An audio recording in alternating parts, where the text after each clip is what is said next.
We're living in a bottle feeding culture in this country, unfortunately. In other countries they have much higher numbers of breastfeeding mums, and it's the norm in other cultures to breastfeed, whereas here it's the norm to bottle feed.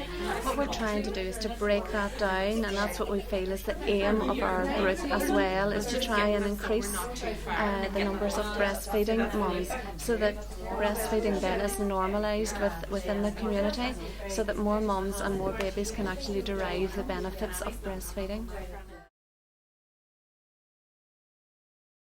Breastfeeding support group here in Strabane is very informal, it's very relaxed. We meet once a week, every Wednesday morning. We meet here in the Sure Start Centre from 10 o'clock until 11:30.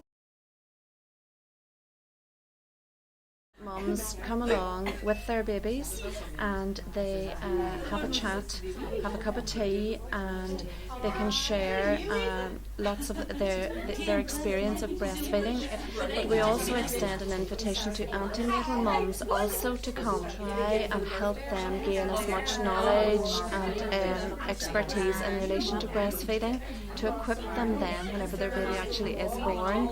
Our role would be within the community, just providing support and help to any mum that will be breastfeeding. We would try and get round and chat to everybody that comes in, just to see how they're getting on breastfeeding, and if they do have any issues that they want to talk about. We'd also go into hospitals and see new mummies with their new babies and see how they're getting on within the hospital stage before they get into the community. I think peer support is very, very helpful in the early days, especially to try and even build your own confidence when you're breastfeeding, especially if it's your first time breastfeeding. So if we can try and help, and maybe try to help someone to keep on the breastfeeding even for a wee bit longer by overcoming issues.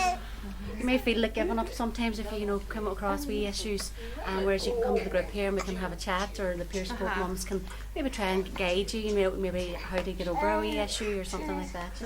And the social side of it as well, it's nice to get out, and there's days in here that we don't even talk about breastfeeding. It doesn't come up, everybody would just sit and breastfeed, and it's second nature.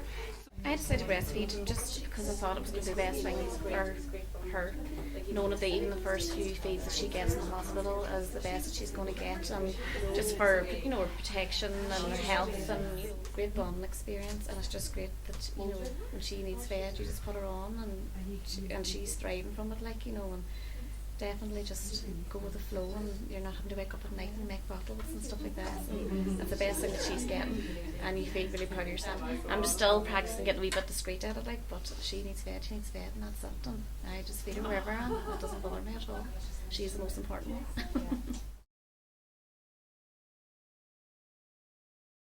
I think it was one of my first outings to come here whenever I had my older son, and it was a great experience, and people were so welcome. As soon as you set foot through the door, there's a smile for you. Say, come on, and even though you've never met anybody before, and somebody will come over to Carmel, one of the peer support mommies, and make you a cup of tea and so on.